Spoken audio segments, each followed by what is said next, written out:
pero fue detenido el 10 de mayo del 2018. Él fue detenido mientras estaba en su casa. Durante la detención, su persona le preguntó por qué lo están deteniendo y él básicamente le respondió por Twitter.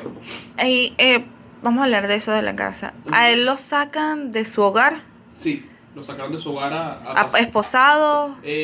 hubo como una especie de forceo en ese momento porque, bueno, tenían una orden de aprehensión medio escueta. Lo sacan forcejeando de su hogar, agarran a su hermana por otro lado, también forcejean con ella. Y bueno, desde el 10 de mayo hasta el 12 de mayo estuvo totalmente desaparecido, que no se sabía dónde estaba, en qué sede del SEBIN estaba. Durante esos 2 días, Pedro nos comentó que fue sujeto a torturas para sustraerle sus claves personales y sus datos personales. Que en este momento fue causada la lesión en el costal derecho, la fractura en la costilla, que nunca durante su detención fue tratada correctamente por el SEBIN. Fue presentado ante ante el Tribunal Primero de Control el 12 de mayo de 2018. Se le imputaron 3 delitos: revelación de secretos políticos, interferencia con la operatividad aeronáutica civil y espionaje informático. Todos estos delitos giran en torno a una publicación hecha por él en Twitter el 3 de mayo y el 6 de mayo de 2018, que era básicamente una captura de pantalla del programa flightradar24.com, en el cual muestra el espacio aéreo venezolano y muestra que el único avión en el espacio aéreo venezolano en esos momentos era el avión presidencial, cuyos datos, siglas y placas están totalmente públicos en la web. Y además este programa flightradar24.com es un programa totalmente gratuito. Luego de la presentación, se le impuso como lugar de detención Yare. Sin embargo, fue trasladado al helicoide y fue donde cumplió su año y medio, un poco más de año y medio de condena preventiva. Eh, fue luego de ser presentado, también estuvo desaparecido durante 33 días en los que interpusimos una acción de amparo, la cual no fue tramitada en los lapsos correspondientes y fue básicamente respondida una vez que ya se sabía información sobre Pedro, ¿no? Tuvimos serios problemas a la hora de juramentarnos. A él en un principio se le impuso una defensa pública, y luego que nosotros entramos en conocimiento del caso a través de su hermana, intentamos por varias vías y varios amparos juramentarnos como su abogado. Sin embargo, el tribunal siempre nos negaba esta posibilidad. Básicamente nos logramos juramentar. Si fue detenido en mayo, nos logramos juramentar como en octubre del año pasado. O sea, estuvo como 4 meses sujeto a defensa pública, una defensa pública que evidentemente en los 5 meses que estuvo actuando no lo visitó en el helicoide, no constataba sus condiciones de detención, etc. Una situación bastante grave, ¿no? Luego de podernos juramentar, pudimos empezar a visitarlo en el helicoide. Nos percatamos de una serie de condiciones que Pedro padecía en ese momento y sigue padeciendo algunas en estos momentos. Pero a grosso modo, las condiciones de detención en el helicoide son las mismas para todos, ¿no?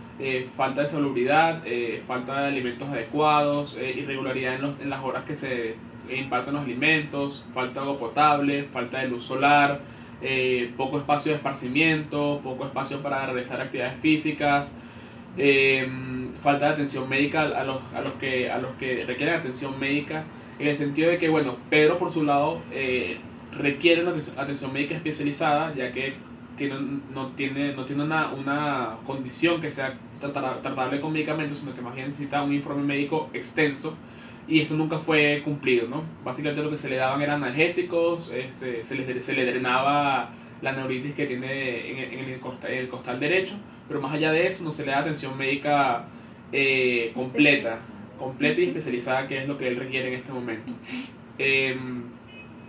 Procesalmente también es bastante grave el caso. Estamos ahorita en fase de juicio. Antes de la fase de juicio se celebra una audiencia que se llama la audiencia preliminar, entre la audiencia de juicio y la de presentación.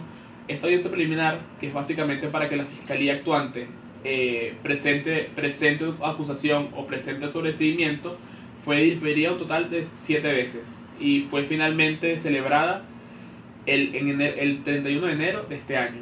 Es decir, desde mayo hasta enero no fue celebrada ese primer paso del proceso, que es básicamente para saber si hay mérito o no, entre comillas, para el juzgamiento. Fue diferido un total de 7 veces, como te comenté. La fiscalía presentó acusación, efectivamente, una acusación totalmente infundada, un total desconocimiento de cómo funciona el Internet, un total desconocimiento de, en ese momento, las medidas cautelares de la Comisión Interamericana de Derechos Humanos, sin atención médica. Pero fue trasladado y puso de relieve todo lo que le quejaba, puso de relieve que efectivamente, al igual que su defensa, la información publicada era fácilmente accesible en Internet y cualquiera podía acceder a Internet. Sin embargo, el juez lo que hizo fue estimar las pruebas, entre grandes comillas, postuladas por la fiscalía, y desestimar por completo los argumentos de derecho de la defensa, los cuales también no fueron plasmados en la boleta, en el acta que se levanta en esta audiencia preliminar. Luego de la audiencia preliminar pasamos a fase de juicio. Bueno, evidentemente también en fase de juicio tenemos un montón de irregularidades, quizás hasta más que en la audiencia preliminar. En principio, cuando se levantó el acta de apertura a juicio, la defensa efectivamente apeló. Esa apelación no fue tramitada por la Corte de Apelaciones, no ha sido tramitada todavía, a pesar de que hemos diligenciado. Nos dijeron que era extemporánea, a pesar de que fue hecha durante el tiempo legal para hacerla. Y en total han sido diferidas un total de 10 veces la audiencia de juicio. Ya han sido diferidas un total de 10 veces.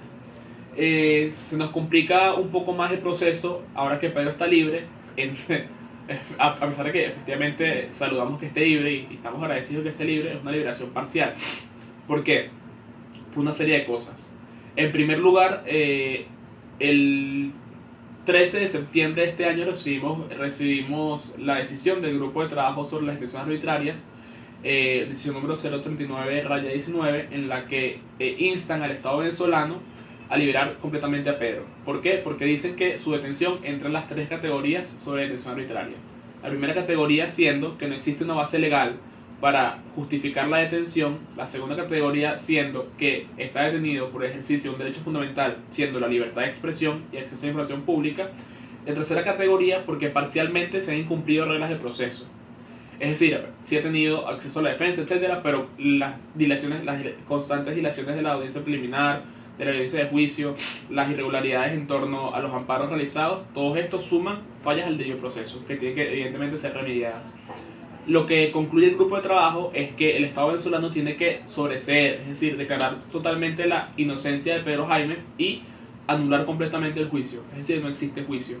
Sin embargo, lo que nos encontramos el 17 de octubre de este año es que efectivamente Pedro es liberado, pero Pedro es liberado como muchos otros presos políticos parcialmente, en el sentido de que está fuera de la cárcel, pero está preso en Venezuela. Cada 30 días tiene que presentarse en el tribunal, como dijo mi compañera Francis. No puede salir del país, y la tercera medida cautelar que estamos por confirmar seguramente va a ser la típica que todos tienen, que es prohibición de declarar los medios nacionales e internacionales. Entonces está callado, está preso en el país y está básicamente sujeto a presentarse cada vez en el tribunal. Adicional que no podrá usar su Twitter, ¿no? A pesar de que las medidas no dicen específicamente eso, los presos políticos y la gente que está sometida a estas medidas, por lo general, deciden callar, ¿no? Lo que hacen estas medidas es básicamente intentar hacer como una especie de autocensura a las personas que, bueno, visto que estuvieron sometidos a cárcel por 18 meses por un tweet, vale la pena otra vez volver a empezar. Ese es como el mensaje subliminal que buscan lanzar estas medidas. Sumamente grave, además que ahora que Pedro está libre, procesalmente, el proceso, por así decirlo, lo desfavorece. ¿Por qué? Porque evidentemente las audiencias de juicio van a seguir no siendo celebradas, ¿no? Esta vez porque solamente va a faltar el fiscal o va a faltar alguna otra parte, no va a haber despacho, lo que sea. Pero cada vez que se deroguen, que se posterguen estas audiencias, va a cambiar. O sea, la siguiente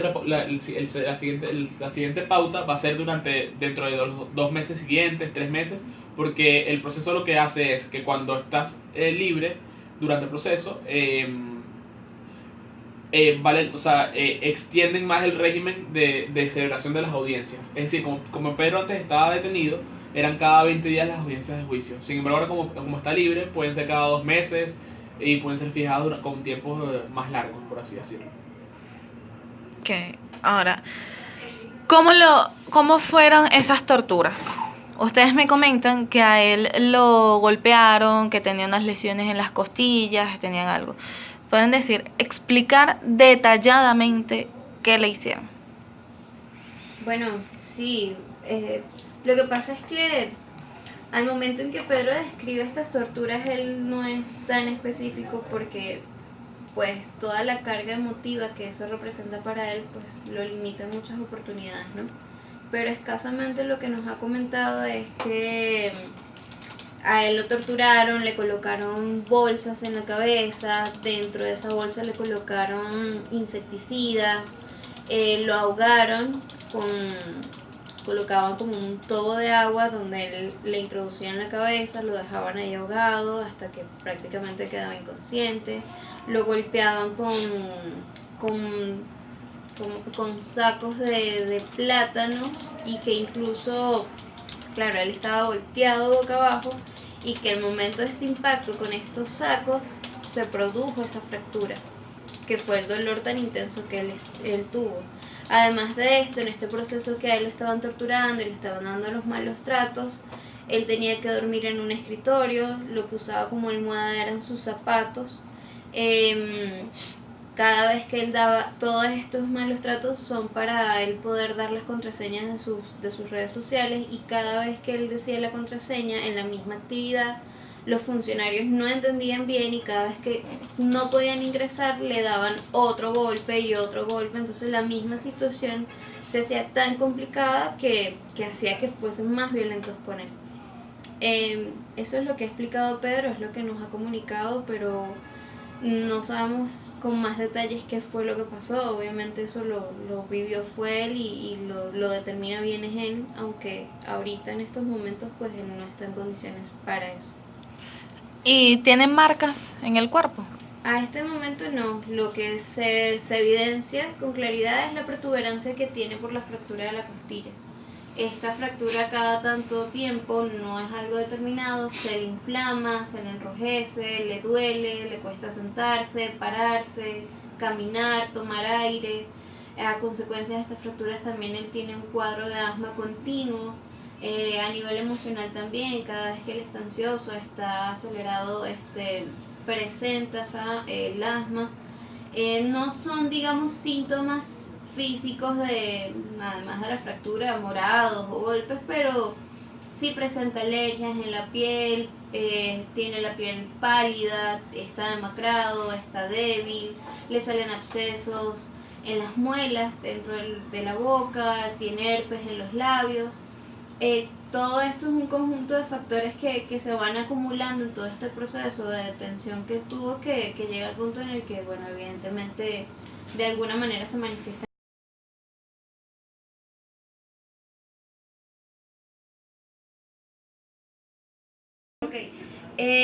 La parte psicológica de Pedro está bastante afectada. Naturalmente nosotros somos abogados, no hemos atendido directamente su parte psicológica. Él está ahorita en tratamiento psicológico por todo lo que vivió en el SEBIN. Pero lo que han lanzado los estudios que hasta ahora le han realizado es que en efecto él está viviendo un estrés postraumático, tiene todos los síntomas de un estrés postraumático que se ha reflejado en la parte física. Emocionalmente él está pasando por un momento fuerte, pero físicamente se está viendo una desmejora en su cuerpo de manera continua. Un ejemplo de esto es el asma que él sufre. Constantemente él necesita estarse nebulizando porque la misma ansiedad, el mismo estrés, el mismo ajetreo ocasiona que él se bloquee, no puede respirar, no puede caminar bien. Esto sí ya viene por la fractura que le ocasionaron los mismos funcionarios al momento de torturarlo. También se podría decir por lo de la bolsa que le colocaron. Sí, ahí no viene lo de la bolsa no le produjo la tortura, pero sí, en efecto, a él le colocaron una bolsa en la cabeza y dentro de esa bolsa le colocaron insecticida y se la cerraron para que él consumiera todo eso. El asma no se produce por eso, pero sí le produce, por ejemplo, el recordarlo. Recordar ese momento le ocasiona a él un ataque de asma. Se comienza a trancar al punto que tiene que nebulizarse. Entonces estos son como síntomas que vienen de todos esos tratos y que él en el momento no pudo expresar, no pudo hablar, fue acumulando hasta el día de hoy. Además de esto, pues tiene otros síntomas, tiene alergias en la piel, tiene abscesos en la boca, herpes en los labios, condiciones que por el mismo encierro y la misma humedad que hay en las instalaciones del helicoide pues se va agravando. Pedro hasta ahora eso es lo que ha manifestado. Nosotros el máximo alcance que tuvimos a conocer detalladamente sobre esos momentos o esos episodios que él vivió fue esto que estamos narrando. Para él es sumamente duro hablar de esa situación y revivir ese momento como tal. Y bueno, pues... ¿Ahorita estás tomando medicamentos? No, hasta los momentos no está medicado. Como decimos, pues él está iniciando todo este proceso de tratamiento, quizás más adelante sí le indiquen algo, pero por los momentos no. ¿Se ha visto las lesiones en las costillas? Las lesiones se las atendieron la semana pasada. Bueno, todo esto ha sido desde que lo liberaron, ¿no? Sí hay que esperar a ver cuál es la decisión del cirujano. Es posible que a Pedro lo tengan que operar. Eso es algo que todavía no es seguro. Hay que esperar el estudio, o sea, lo que decida el médico en este caso. Pero bueno, es una posibilidad que suceda. ¿Y cómo es ahorita el trato con los familiares? ¿Cómo fue ese momento cuando él por fin logra salir de esas 4 paredes y ver a sus seres queridos? Bueno, los familiares fue como volverle el alma al cuerpo, ¿no? Los familiares totalmente agradecidos porque bueno, de verdad Pedro era el sustento de su casa, es el sustento de su casa y era como el bastón de ellos, y que de repente se lo arrancaran siendo inocente, pues esto a ellos los marcó mucho. Al momento en que llega Pedro a su casa, la familia celebra, llora, se alegra. El reencuentro realmente fue algo muy anhelado por ellos, fue algo muy esperado por ellos y por él mismo. Las lágrimas no faltaron, pero la alegría tampoco, así que bueno, fue como un aire al alma para Pedro y para su familia. Ok, básicamente en el SEBIN hay un servicio de catering, por así decirlo, ¿no? En el cual dan desayuno, almuerzo y cena. Sin embargo, es un catering decadente, o sea, es comida totalmente carente, no es comida balanceada. En un principio, Pedro nos comentaba que habían 2 opciones, una especie de opción sana, entre comillas, y una opción no sana, por así decirlo. Siempre elegía la sana, a pesar de que lo llenaba menos, que era vegetales, ensalada, etc. Sin embargo, de un día para otro, esa opción sana caducó y tuvo que virar a la opción no sana, que eran siempre que si lentejas, arepa frita, muy carente en general las comidas. Con lo que se bandeaba era con las visitas familiares los domingos, en las cuales su hermana Trina le enviaba, le llevaba algunas comidas, y con estas comidas como que las repartía entre lunes y martes, porque obviamente no pasaba de lunes esas comidas que le traía Trina. Sí, o él mismo generó como un mecanismo de alimentación. Si por lo menos, a ver, las comidas nunca llegaban en el horario que se supone debían ser. Su desayuno podía ser tranquilamente a las 11:30 de la mañana. Entonces ya a esa hora pues él estaba muerto de hambre, tenía demasiada hambre. Entonces él lo que hizo fue que de las visitas familiares que le llevaban pan, galletas, comida de larga duración, él las administraba, esperaba al día lunes, desayunaba con una galleta, con un pan. Cuando llegaba el desayuno lo guardaba para el almuerzo, de manera que en el almuerzo él se comía el desayuno y a la hora del almuerzo, a la hora de la cena se comía el almuerzo. Cuando le llegaba la cena de la noche, al día siguiente eso era lo que desayunaba. Y así él iba reponiendo la comida durante toda la semana para no pasar hambre. Adicional que me estás diciendo que él es un sostén de familia. Correcto. La familia no tenía los recursos como para también hacerle un mercado, poderle ayudar nutricionalmente. No, imposible. Claro, y además que es una gente, bueno, en principio es una gente que depende totalmente de las pensiones. Correcto. Y de productos, básicamente ser cola por productos regulados, y en segunda instancia que es una gente que vive en los teques y no tiene un medio de transporte constante y fijo para trasladarse todos los días al helicoide y subir todos los días y bajar todos los días y subir todos los días. Sí, que las visitas familiares tampoco eran constantes, no por la familia, sino porque el mismo SEBIN a veces prohibía las visitas familiares sin previo aviso. Es decir, la familia bajaba desde su casa 1 hora de trayecto para poder ir a ver a Pedro para que le dijera, mira, hoy no es día de visita, o si es día de visita pero se cancelaron, no pueden pasar. O sea que esa semana Pedro prácticamente se quedaba sin alimentos. O sea, más allá de las torturas físicas, sobre todo en el helicoide existe toda una rosca de incertidumbre que al final lo que termina causando es toda una serie de aflicciones psicológicas. Lo que se puede evidenciar en Pedro, que es un ciudadano común, sometido a esta retórica, a esta dinámica de incertidumbre, de no saber si este domingo me va a poder visitar, de falta de contacto con el mundo exterior, de falta de luz solar, de depresión, que a la larga hace una secuela psicológica que hasta el día de hoy no sabemos cuál es la extensión del daño, pero sí hay un daño, sí, efectivamente sí hay un daño psicológico, a pesar de que no hay un daño físico como tal. Correcto. Más allá de las torturas y más allá de la fractura de la costilla, que es evidente, ¿no? Ujú. Pero creo que más grave es el daño psicológico que se le hace y la pérdida de tiempo. Sí, totalmente. Es decir, Pedro dice que esta situación le cambió su vida de manera radical. Pedro dice que esto le arruinó su vida. O sea, es un daño bastante fuerte el que le ocasionó vivir toda esta experiencia siendo inocente. Queremos dejar algo con todo esto que te acabamos de mencionar, de todo el tema de las torturas, de las fallas de alimentación, del retardo procesal, que es que la decisión del grupo de trabajo sobre detenciones arbitrarias no solo insta al Estado a liberar a Pedro completamente y eliminar todo el proceso, sino también insta al Estado a reparar a Pedro. Es decir, todas las secuelas psicológicas, físicas, de tiempo, de pérdida de monetaria que tuvo Pedro durante este tiempo, tienen que ser resarcidas por el Estado venezolano. Y el Estado venezolano tiene que, obviamente, demostrar que efectivamente tiene la voluntad de hacer estas reparaciones, ¿no? El proceso no termina aquí, pero tampoco la recuperación de Pedro termina aquí, apenas está comenzando. Estamos comenzando otra fase del proceso y otra fase en la recuperación de Pedro. Está excarcelado efectivamente, pero hay una serie de secuelas que tenemos que ver cuál es la extensión del daño que han ocasionado. Y efectivamente el Estado tiene que reparar este daño.